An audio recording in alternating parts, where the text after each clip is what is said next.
think they are the comments and the photos. Okay, morning members of the media, thanks for coming out to our media conference. We have actually had several media conferences over the last 3 or 4 days. On Sunday morning we had one here at the party office, at which media conference of course I announced my resignation from the Economic Development Advisory Board.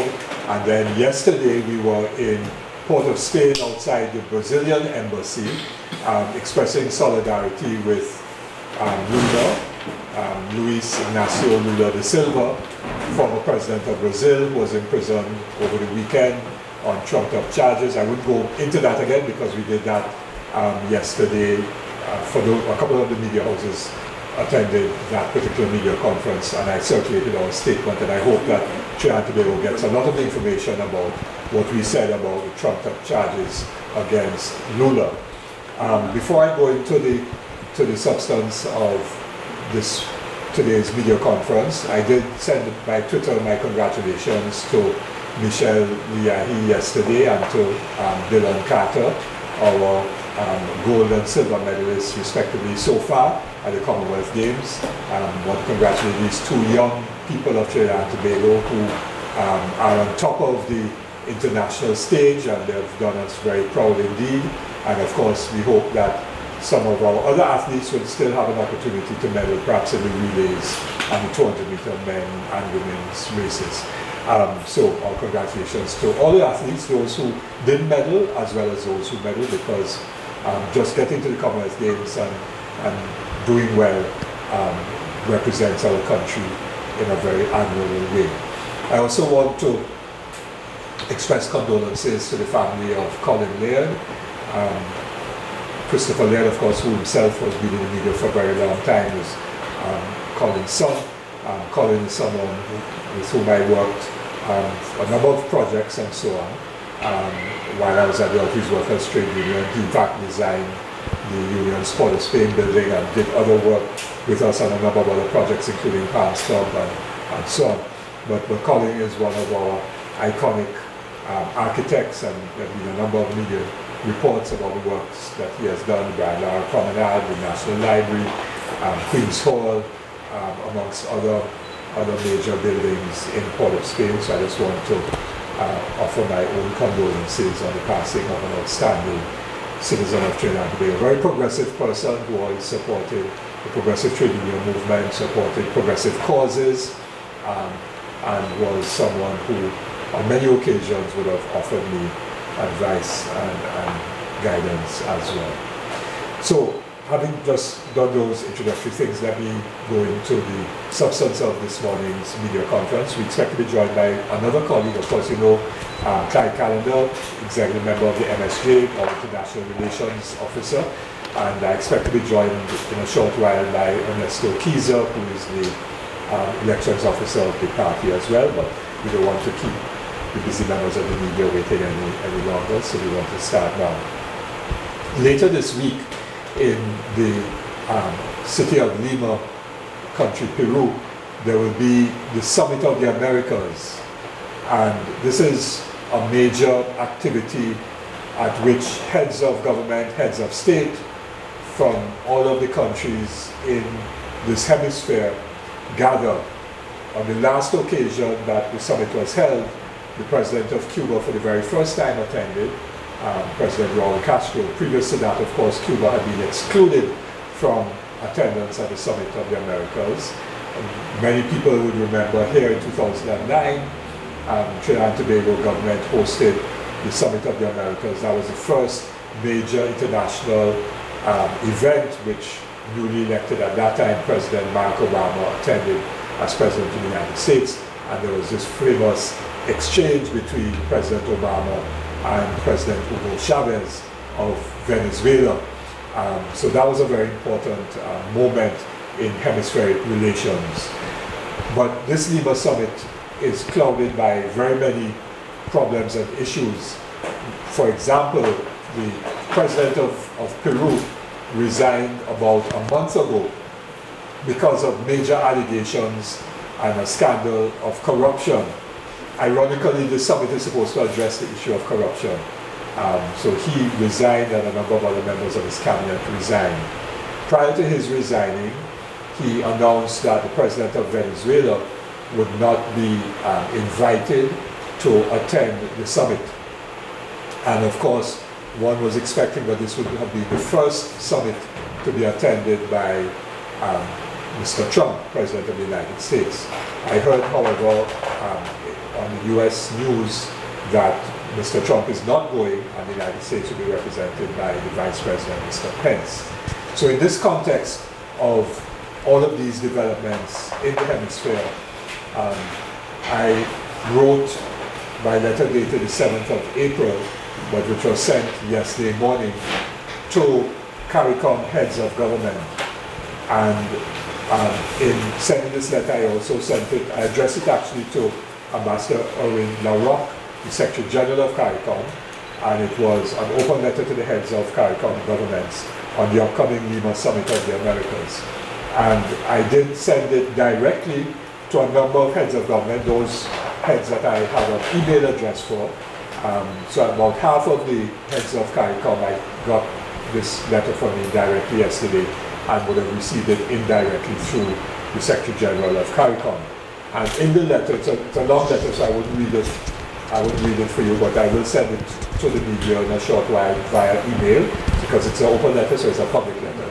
And in the letter, I identified the fact that historically, CARICOM has been able to punch above its weight on the basis of having a unified foreign policy position in international fora, be it the United Nations or hemispheric fora like the OAS, or in multilateral organizations like the World Trade Organization and so on.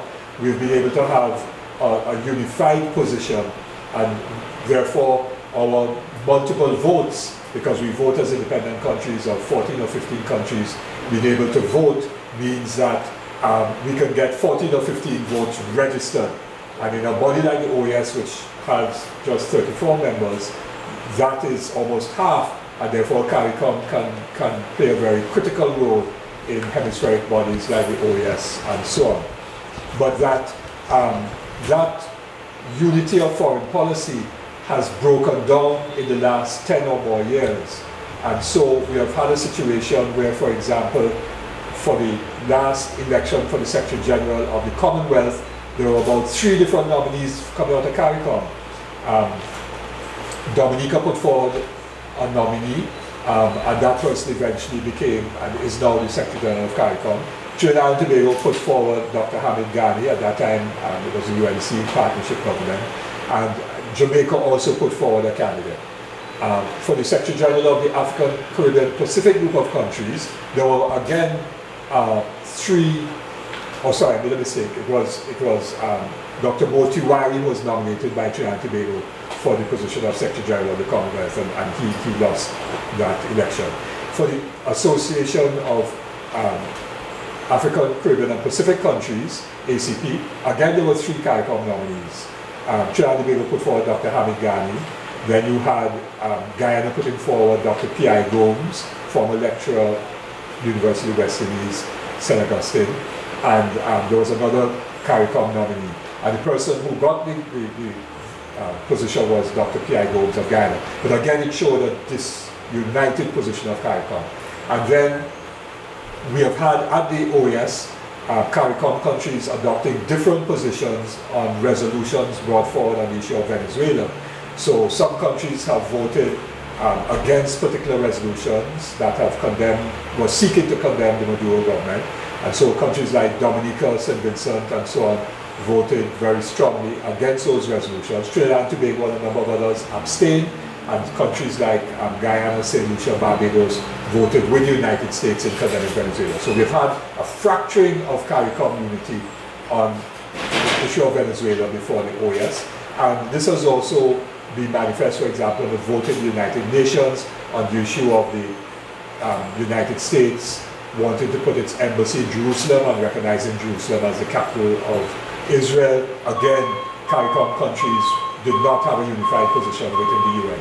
So this fracturing of CARICOM unity on major issues of foreign policy is bad for CARICOM, because we are small states and we need to stand together against the rest of the world, and therefore in that way we protect our own individual country's interests much better in a unified way than if we are divided and split up and so on. And in some cases it might be because of threats by big powers up north, because big power and imperialism and colonial attitudes are still very much alive and practiced by the big powers. So sometimes there are threats, sometimes there are inducements, we will give you additional aid or support and so on and so on. Or sometimes it's just the absence of good, strong foreign policy.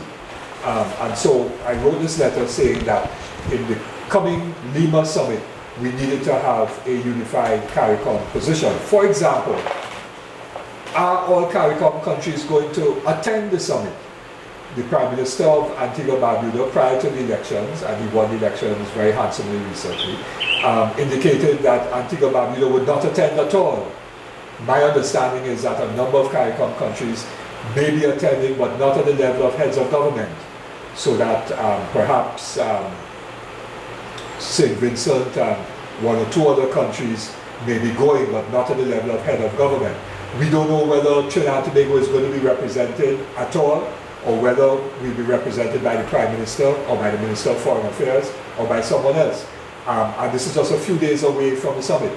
So we were calling on CARICOM to adopt a common position going forward, because there are major issues affecting the hemisphere coming out of the United States. For example, the threat by the United States President, Mr. Trump, to use military force to resolve the situation in Venezuela. He said so openly, and you could Google it and you could pick it up and pick up what he said. The former Secretary of State of the United States, Mr. Tillerson, ex-CEO of Exxon, just before he was fired, said that one of the options for Venezuela would be a Chile-type coup d'etat.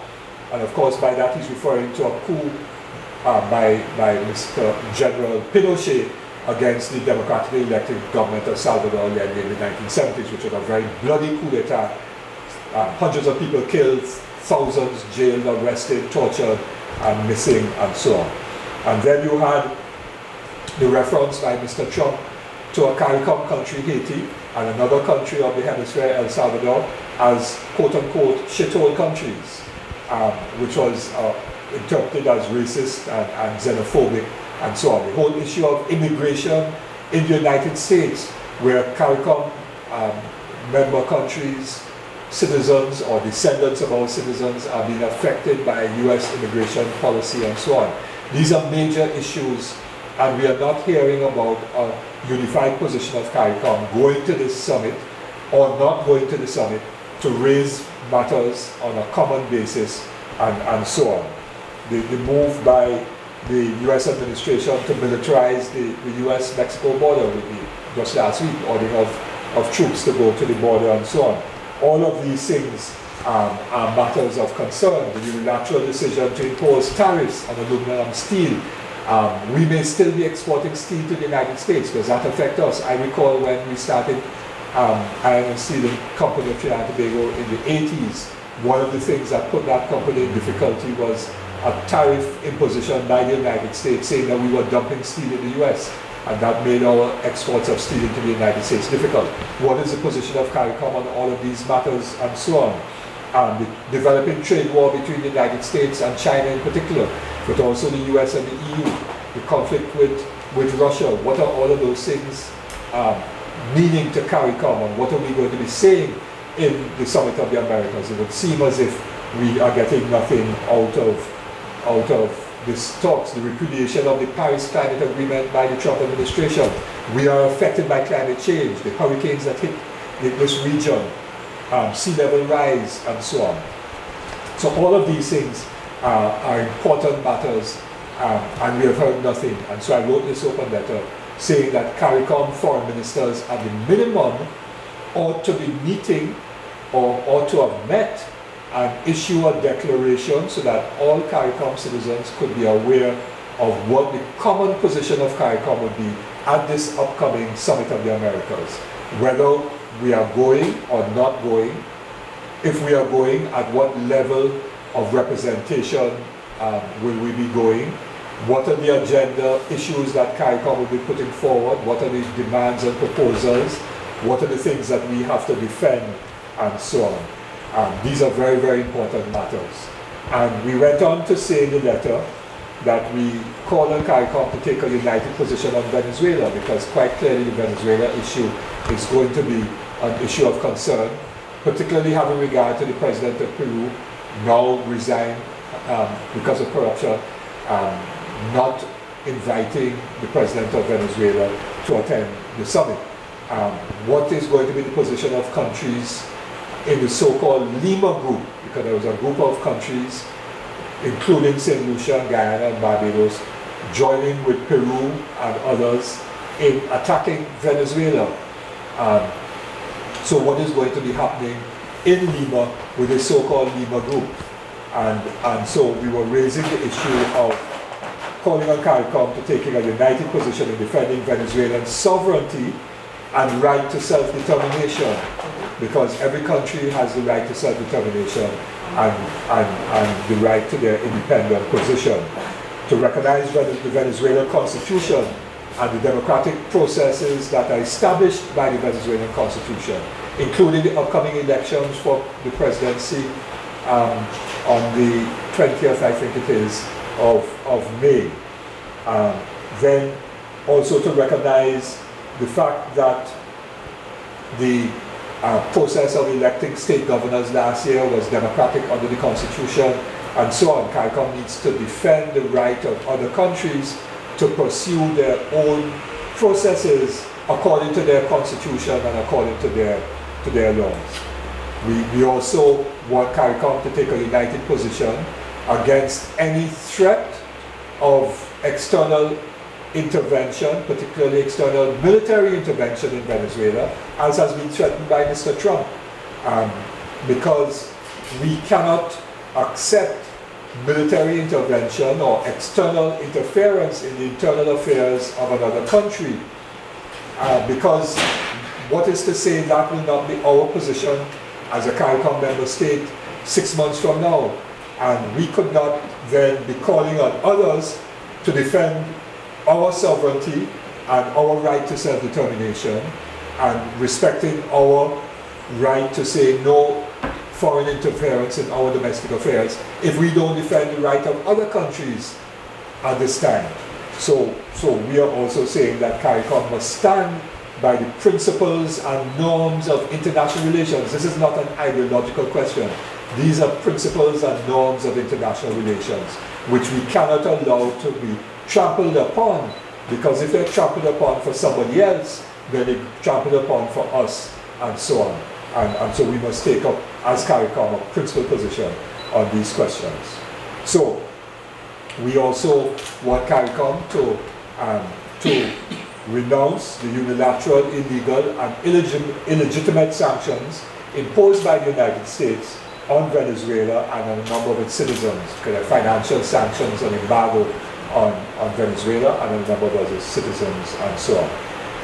Now, we also are urging CARICOM to engage, and it will be better to be done on a multilateral basis, but obviously there will be bilateral discussions with the government of Venezuela on matters of mutual concern, including issues that are in the Trinidad and Tobago media of immigration, of migration, of national security, and so on, of border delineation.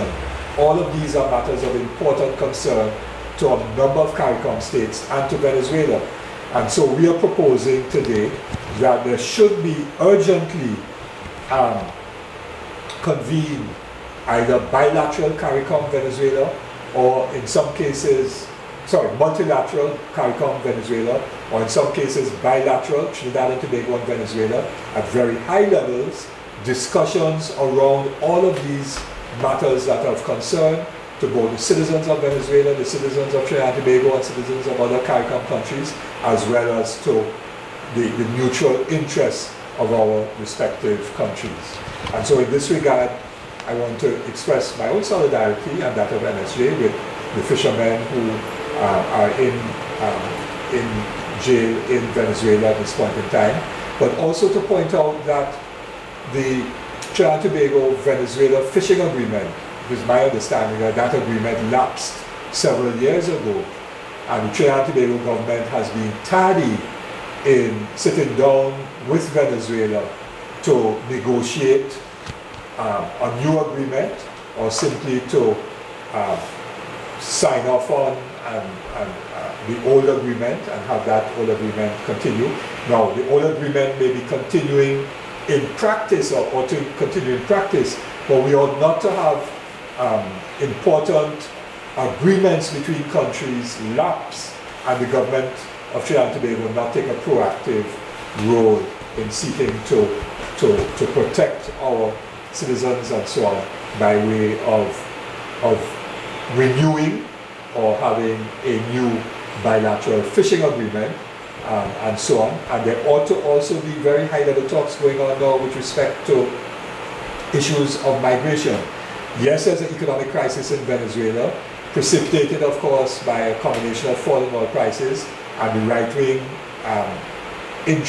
business interests in Venezuela, sabotaging the economy and so on. Those are the principal factors for that economic crisis, and wherever there's an economic crisis, there's a fallout. So that we have had people coming into Trinidad and Tobago as a result. But let me also point out, amidst all of the hype in the media, that there has always been migration between Trinidad and Venezuela. We have Parang in Trinidad because of migration out of Venezuela. We had a strong cocoa industry because of migration out of Venezuela. On the other hand, we in Trinidad, we were colony then, but some of Bolivar's troops came to Trinidad in order to get sanctuary during the War of Independence against Spain in Venezuela. There are Trinidadians who have gone to work in the oil fields of Venezuela going back to the 1930s and 40s and 50s and so on, and many other Trinidadians who have gone over. We have had a history of trade, informal and formal, between Trinidad and Venezuela. Some of it legal, some of it illegal. We have had smuggling out of by Trinidadians, bringing in contraband whiskey, bringing in exotic animals for decades. Yes, we have had people going from Trinidad sometime in the 80s and 90s, the suitcase trade, going to Caracas to buy goods and bring back to sell at Margarita and bring back to sell in Trinidad. And now we have Venezuelans coming into Trinidad to buy goods to take back into Venezuela. What is of great concern, of course, is the illegal trade, whether it be human trafficking, whether it be drugs, whether it be guns, and so on, whether it be people exploiting the economic circumstances of some Venezuelans to dupe them into coming into Trinidad, and then having some of the women involved in prostitution and so on. That kind of exploitation, human trafficking, we are absolutely against, as we are absolutely against illegal trade of guns and drugs and human trafficking. So I just wanted to make those points, that with all of the media hype, there has always been a huge amount of movement to and fro between Trinidad and Venezuela, but it has not hit the radar in the way in which perhaps now it is being done. And lastly, let me say that we have to be very careful about identifying people from Venezuela with respect to being refugees.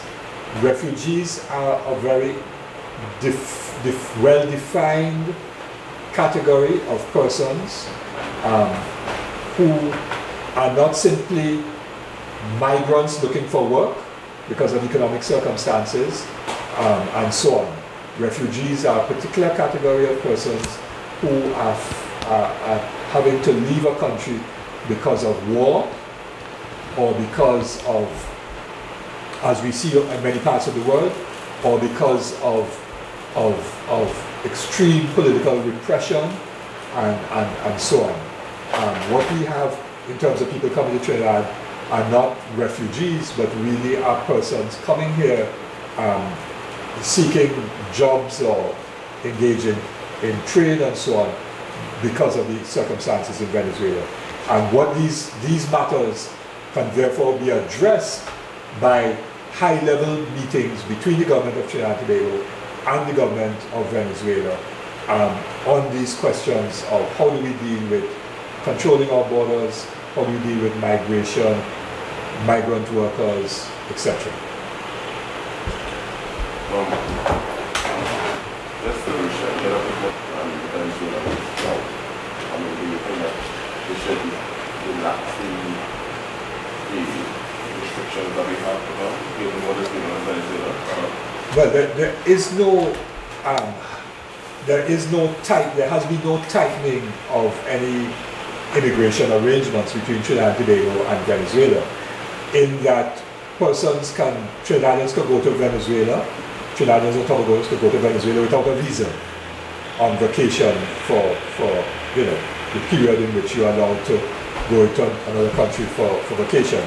In the same way, Venezuelans can come into Trinidad and Tobago without a visa and for holidays and so on. Of course, we as Trinidadians and Tobagonians can't go to Venezuela to work unless you have an explicit permit to work, in the same way that Venezuelans are not supposed to be working in Trinidad and Tobago, as persons from Jamaica or a CARICOM country not supposed to come into Trinidad and Tobago to work unless you have a work permit or unless you have a CARICOM skills certificate. So the situation that we have in Trinidad and Tobago is one which allows for people to come in and go out both ways. Yes? So what's your position regards that? Should we give them more work permits? They also complain about the limited amount of time they are being allowed to save to gather enough stuff. I mean, given the crisis that they are facing now with their recession, do you think that there should be more work permits given no longer time, or what should be done? No, I don't think that the Trinidad and Tobago government can give more time to Venezuelans as a specific group to stay in Trinidad and Tobago and not allow other persons the same benefit, right? So you have to have a common policy. So it can't be to treat any favorably one group of persons over another in terms of longer time for them to stay in Trinidad and Tobago. I don't think that is appropriate. What we have to do is to understand too that employers in Trinidad and Tobago ought not to be taking advantage of not only Venezuelans but other persons who have come in from Guyana, Jamaica, other countries and so on into Trinidad and Tobago and seek to exploit them because they are migrant workers. So what the country needs is a national policy on migrant labor. Yes? That is what we need, so that it covers all groups of persons who are coming in or who have come into the country to work as migrant workers. We don't have such a policy. And this is why we have been saying that Trinidad and Tobago does not have important policy positions on key issues. Migrant labor is one. The question and any discussion about immigration with Venezuela has to be bilateral with Venezuela. Trinidad and Tobago ought not to impose conditions on Venezuelans entering our country that would not apply to Trinidadians going into Venezuela. These things have to be mutually discussed, which is what we are proposing, a high-level discussion to address all of these questions. Now, at the Lima Summit,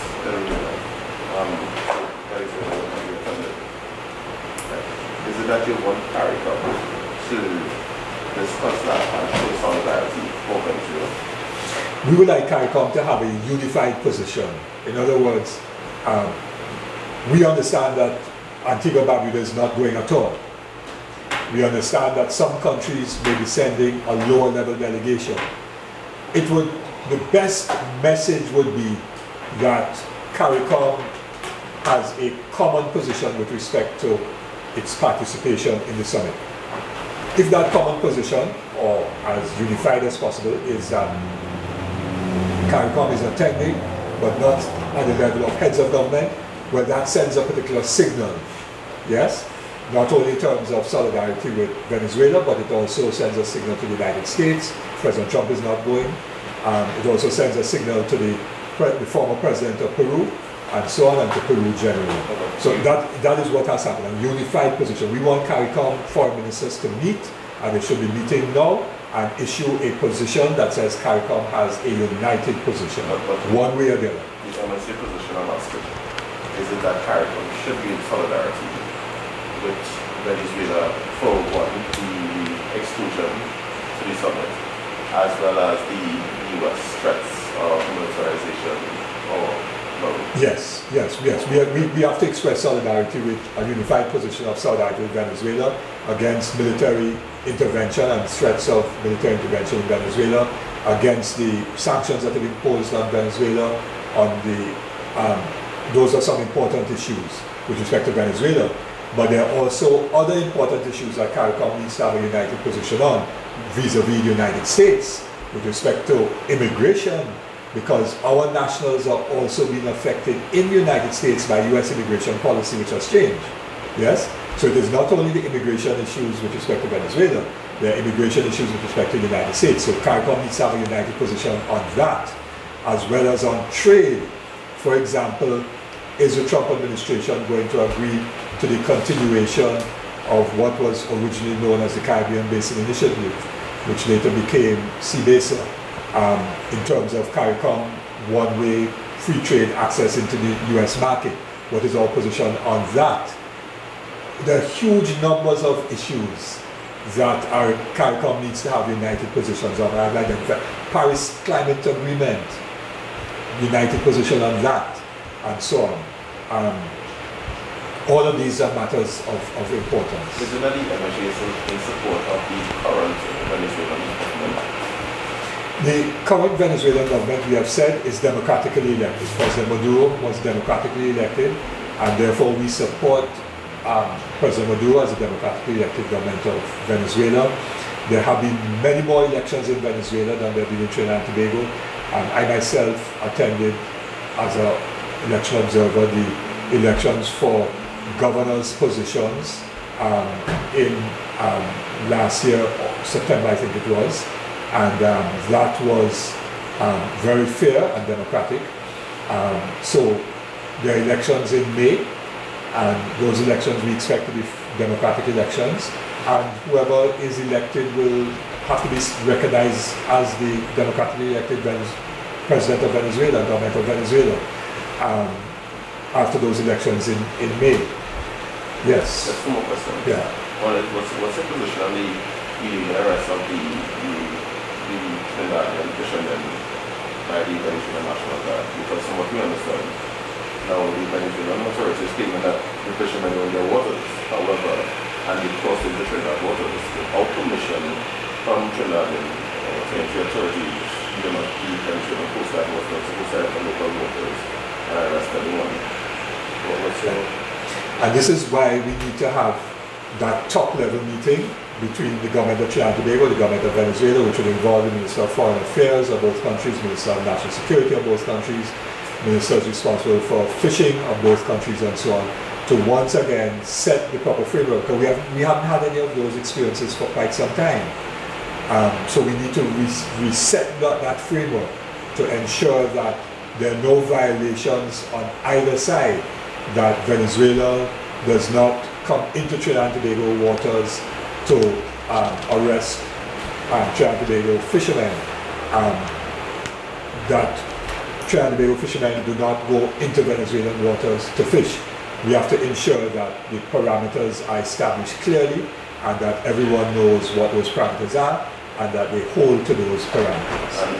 And there's a dispute mechanism to resolve those matters without necessarily having people to be arrested and detained, etc., etc. And we must ask, what's the position on the cabinet reshuffle? I anticipated that, yes. I mean, the fact that, the Prime Minister had expressed confidence in all the ministers, Mr. Smith, who had several allegations against him, so the position of the Prime Minister was he was in instead of from But the first thing I want to say is that it was very clear that there were a number of persons appointed as ministers in 2015 who were very inexperienced and immature and quite clearly could not hold down properly the responsibilities of ministerial appointment.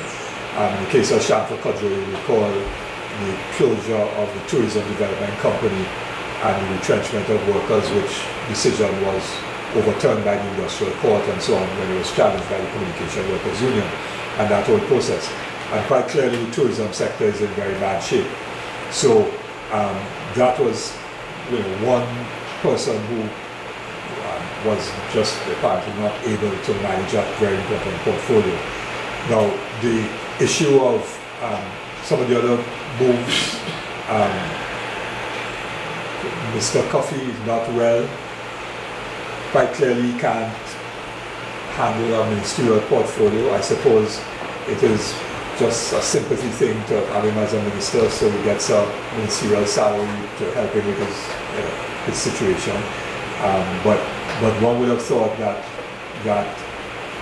he would have been not appointed as a junior minister when he can, in fact, carry out the functions of that junior minister, and that when he returned, he would then have been appointed as a junior minister. That would have been, in my view, the appropriate thing to do.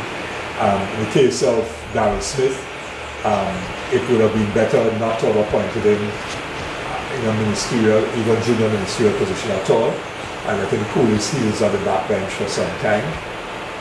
But ultimately, that is the call of the Prime Minister.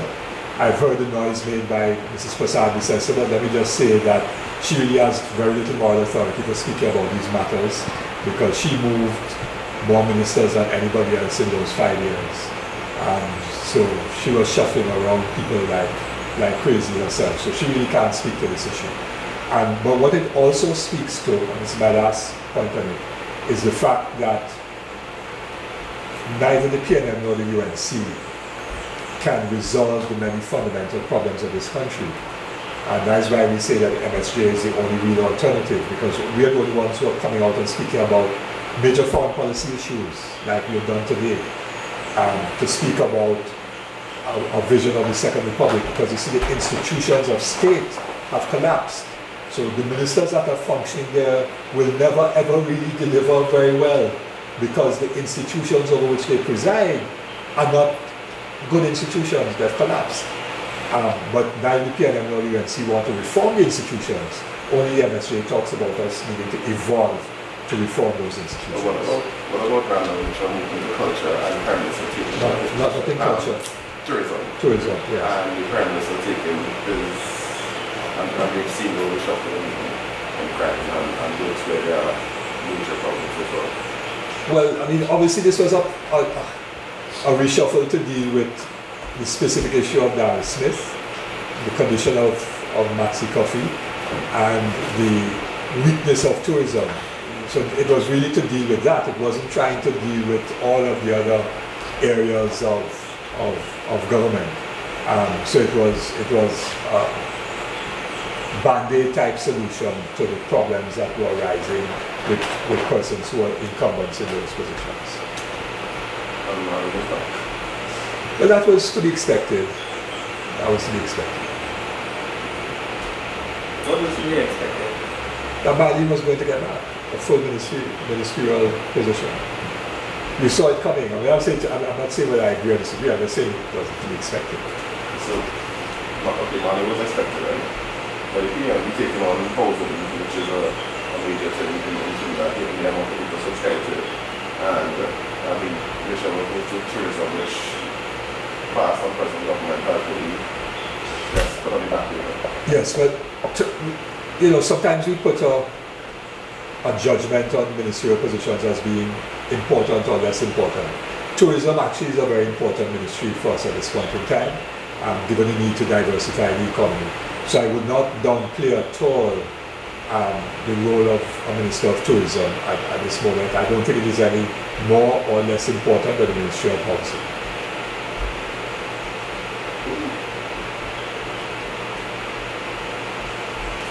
Okay? I said a lot, so you asked me another question now. No, I actually know. Yeah, but they're